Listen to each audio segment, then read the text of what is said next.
Even though we thought there wouldn't be any new Resident Evil 9 trailers anytime soon, and that we'd have to wait for a big event or a Capcom showcase, we got totally surprised at the end of the Nintendo event. Capcom actually dropped a brand new trailer for this highly anticipated game. It's only 2 minutes long, but it still shows a bunch of new shots that expand on the previous trailers and gameplay footage. Plus, it even reuses a few familiar scenes from before.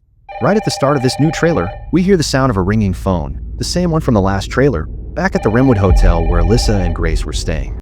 That mysterious caller who hung up right after asking for Grace's last name is back again, instantly sparking curiosity. Then we see a folder full of documents, apparently belonging to Alyssa and her research on biohazard threats. This file seems super important to the story and could even put Alyssa's life in danger, since we see glimpses of it again later in the trailer. After the repeat of Grace and Alyssa's old conversation about that phone call, the one connected to Alyssa's murder, the trailer jumps to the present. This is where the FBI sends Grace back to the Rimwood Hotel, 8 years after her mother's death. Here's something that really stood out to me. It doesn't feel like a coincidence that the FBI sends Grace back to the exact place where her mom died 8 years later. Maybe someone wants Grace kidnapped, believing she's special. In fact, we hear that same creepy voice again in this trailer. Could the FBI even be working with that person or their group? The city Grace is walking through in the present day looks totally normal, not some zombie-infested place. It seems like something big is about to happen there. Then Grace arrives at the now-burned Rimwood Hotel. Here we find out that the mysterious voice people thought was Leon's in the first trailer is actually just a cop's voice. Investigating all these strange deaths, huh? Most likely, it's the same officer we saw infected in that earlier trailer. Only this time, the scene takes place before he turns. When Grace steps inside the hotel, she starts flashing back to the night her mom was murdered, or maybe kidnapped. But there's also a new scene where Alyssa hides that same document folder behind a painting while she's on a run. Remembering this, Grace retrieves the folder. But here's the question. If the files have been there since that night, why didn't Grace check earlier in the past 8 years? How did they even survive the fire? As Grace tries to go through the folder, she suddenly realizes she's not alone. Once again, we hear the villainous, mysterious character from the first trailer, the one sitting in that chair. He tells Grace, "I've always been watching you." Next, the trailer takes us to the River Hills Care Center, a facility just outside Raccoon City. Fans will recognize it from the Outbreak games. Alyssa actually went there too, dealing with a T-virus outbreak. The building's architecture gives off big vibes from Lady D's castle in Resident Evil 8, the Raccoon City Police Department, and even the Spencer Mansion. Capcom clearly loves this Gothic-style design. This place is probably where Grace is being held in that second trailer, when people were trying to extract her blood. Meanwhile, that same creepy voice keeps talking, saying things like, "You're not like the others, you're unique." That line obviously points to Grace's blood, once again stressing that there's something extraordinary about her. Then Grace finds a photo of herself from the night she and her mom stayed at the hotel, the very same night they were attacked by that masked man. After that, we see a few more shots of the abandoned place, some recycled from earlier trailers and some brand new. Alyssa's voice comes in, saying something important is happening. Next, Grace is shown grabbing a gun after escaping from that monster we saw in the previous trailer.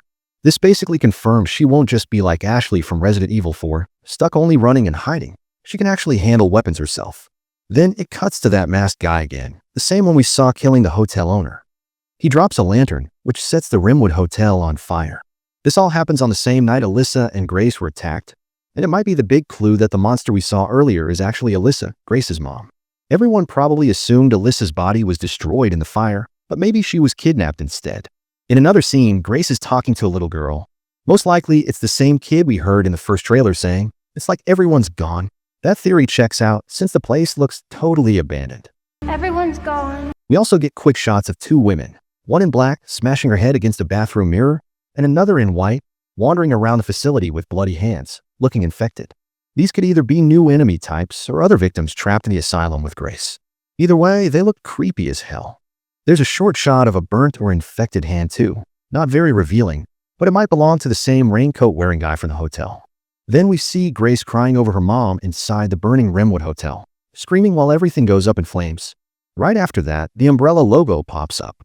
This makes it pretty clear Capcom wants to finally tie up the whole Umbrella, Raccoon City, and Survivor storyline, either closing it for good or setting it up for a new direction. There are still tons of unanswered questions about Umbrella and the Raccoon incident, so Capcom really needs to give us some solid answers this time. Safe to say, we're going to be diving deeper into the series' core roots. After the Umbrella shot, Grace is seen holding a Magnum, and we hear a new character say, "There's no escaping your destiny." Finally, the trailer ends with a shot of a terrifying, infected-looking figure wearing some kind of headset-like device. This guy might be one of the main villains. Some fans are already speculating it could be Brandon Bailey, Marcus's student and a founder of the Connections, or maybe an ex-Umbrella employee, but it could also be a completely new character. That's where the trailer cuts off, with a release date showing again, February 27, 2026. Honestly, even after this third trailer, a lot of our questions still don't have answers. From the looks of it, everything Capcom has shown us so far probably comes from just the first couple hours of the game. We still know almost nothing about 90% of the story or who else is involved. We don't even know if a familiar face will team up with Grace, and we haven't seen much of Raccoon City itself yet. I'm guessing Capcom is saving all that for future reveals. And what better chance than Tokyo Game Show happening September 25th to 28th? Personally, I really hope Resident Evil 9 has its biggest showcase there. That's all for now. I won't take up more of your time. I'm sure I'll be back soon with even more Resident Evil 9 updates.